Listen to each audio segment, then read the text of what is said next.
Killed in Minneapolis, Minnesota. They're very polite over there.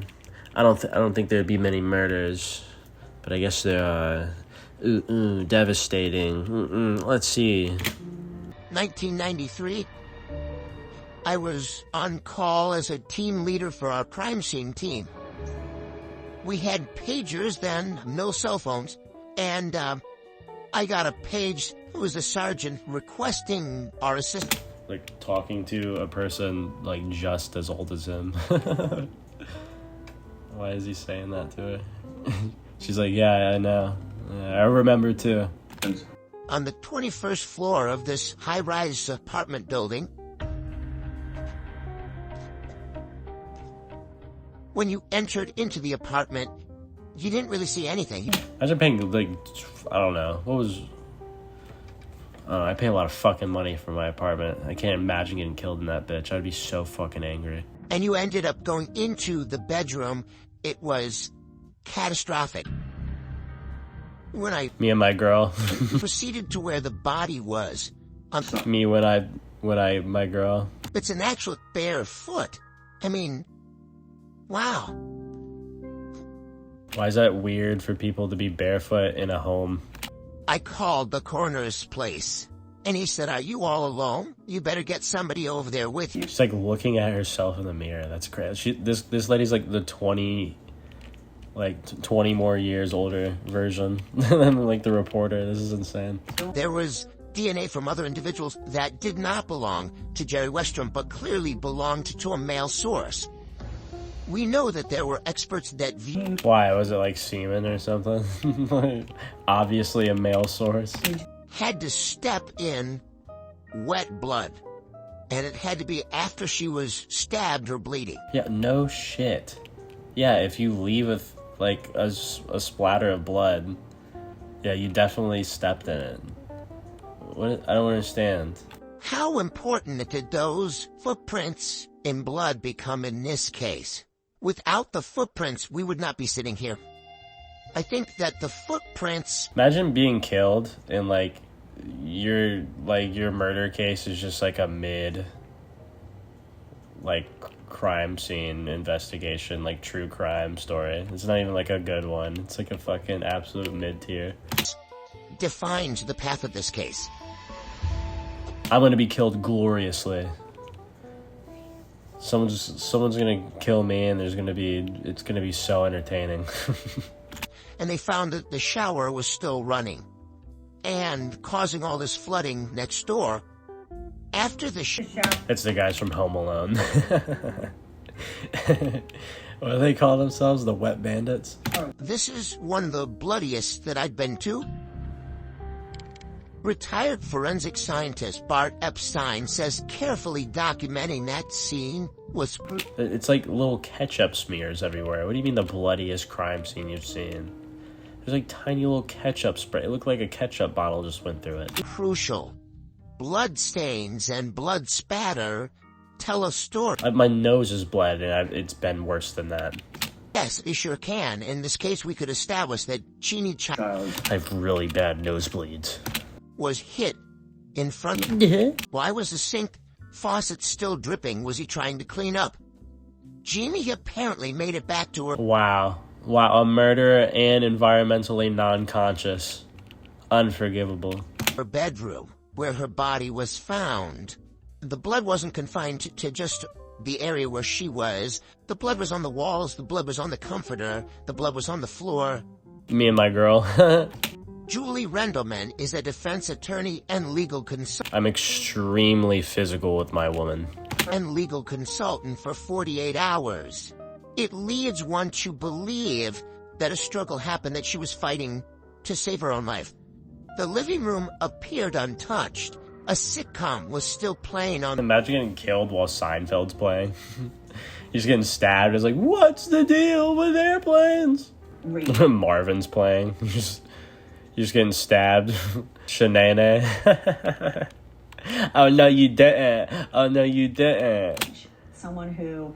You're just laughing while you're getting stabbed. That Marvin. Classic.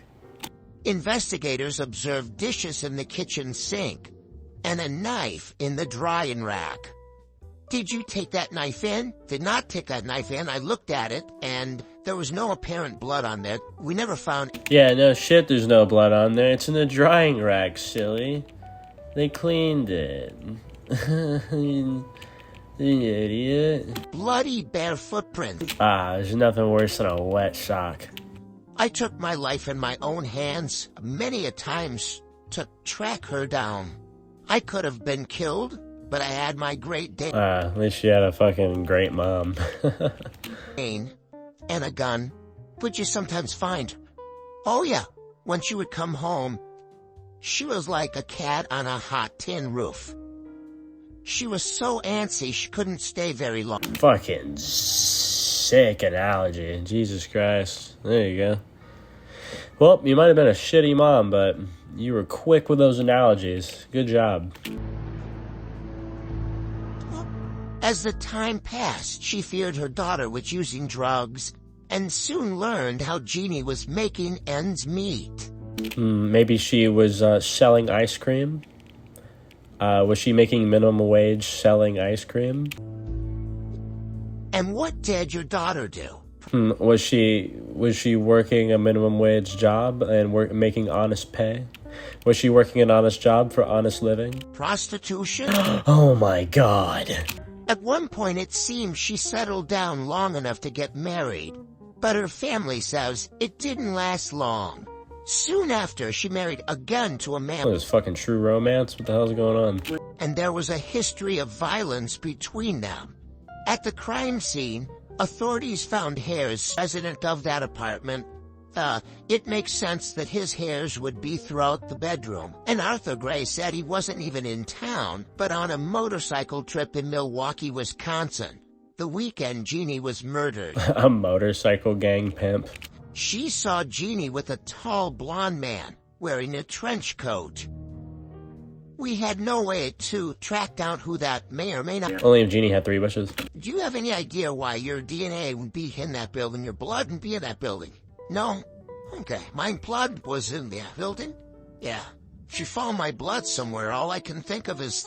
Yeah, you know, I leave my blood everywhere. I'm always leaving my blood places. Investigators knew from the case file that there were DNA profiles discovered at the crime scene that had never matched to anyone. Andrea Fea, a forensic scientist with the Minnesota Bureau of Criminal Apprehension, performed additional testing on the evidence that was collected. This girl was a prostitute. There's probably fucking tons of DNA. It was on the comforter, it was on the blue towel, it was found on the blue washcloth, and the red t-shirt. Correct, and on the sink. Yes. Bro's a gooner, bro. he got it all everywhere, me and my girl. The unknown DNA profile was submitted to genealogy websites, including MyHeritage.com. The forensic genealogist... Yes, it seems like you're a serial killer, and you're also 3% Cherokee, so congratulations. Indicated that she had potentially 2 brothers here in Minnesota, and one of the brothers was a man named Jerry West. Yeah, you're going to prison for life, but good news is you're 2% Cherokee. He's like, oh, okay, well, at least it's not all bad. It was a well-respected member of the community. People were surprised. Go ahead, throw another minority in prison.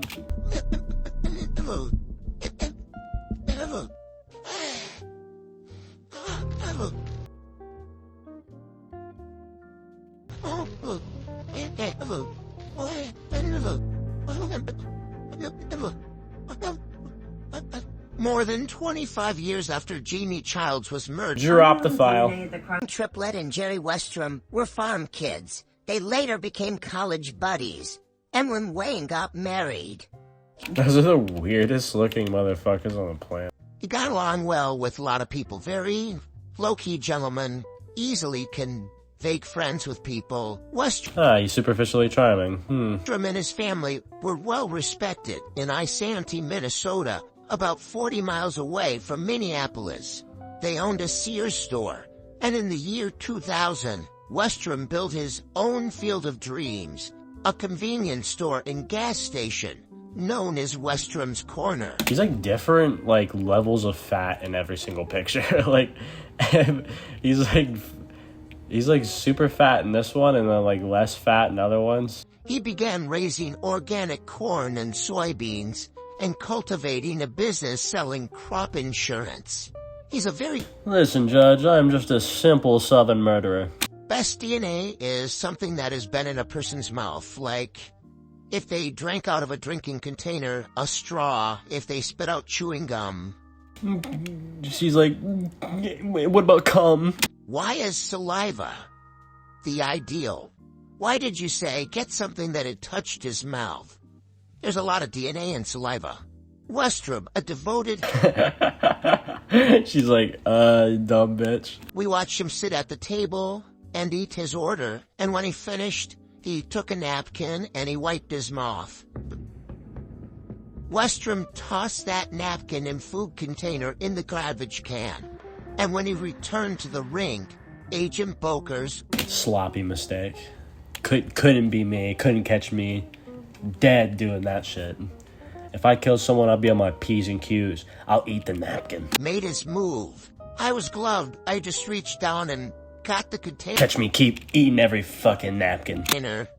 And we bagged it up for... I'll even eat the napkins that I wasn't even using. Evidence. I tested and got a DNA profile from that napkin and... I won't even use napkins. I'll just walk around with a bunch of shit all over my face.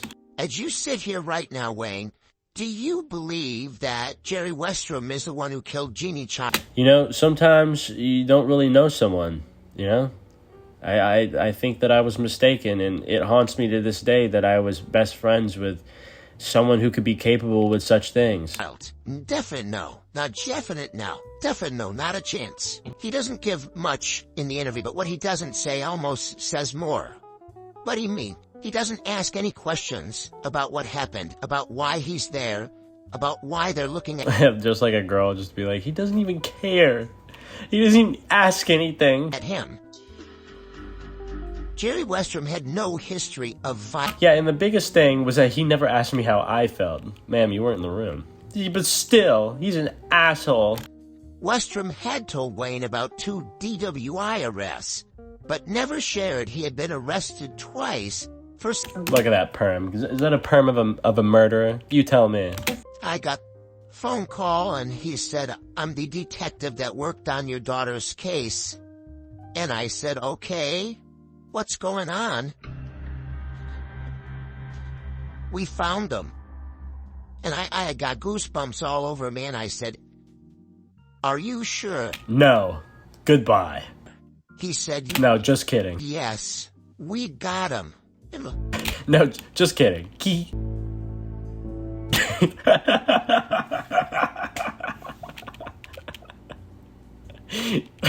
We got him. Are you sure? Nah, I'm just playing. But when Cindy Blummer learned the name of the suspect in her... Stop calling here! There was DNA from other individuals that did not belong to Jerry Westrom, but clearly belonged to a male source. Rendleman points to that DNA. She was a prostitute. Authorities arrested Carlton and determined a footprint found inside Jody Delver's apartment belonged to him. He was convicted of her murder in 1995 and is serving a life sentence. And he still looks great. 48 Hours can't confirm if he was ever questioned around the time of Jeannie Child's murder. We reached out to Carlton. He declined our interview request. Carlton's criminal history was a red flag for Westrom's defense. He's a modest man. He didn't want to be on the... He doesn't like being in front of the camera. He's camera shy. You called this case a beast. It was a beast. It was definitely very challenging. What conclusions would the experts reach? There was cum everywhere. There was cum all over the room. There was just a lot of cum all over the pillows. There was cum all over the comforter. There was cum all over the shower curtain. They were all in all was just a lot of cum. Alvarez believed that all 4 prints, E1, E2, B, and another left footprint he labeled D1. That one's going to college sports, baby. That one's going to D1 college sports. B and another left. Sorry. This is E2. During her analysis, she And this one's Brute. began comparing E2. Sorry. McCarthy showed us what unique characteristics she was looking for. We have See, now this one is a line, and then this one's a dot. back open for Just means nothing. Just drawing on it. the small area below the left big toe had been placed there by Jerry Westrom, but she disagreed with. Why are you killing people in socks anyway? This guy, he got found because he killed people in socks. Like a fucking... Jerry's wife and 3 kids were there for most of the trial.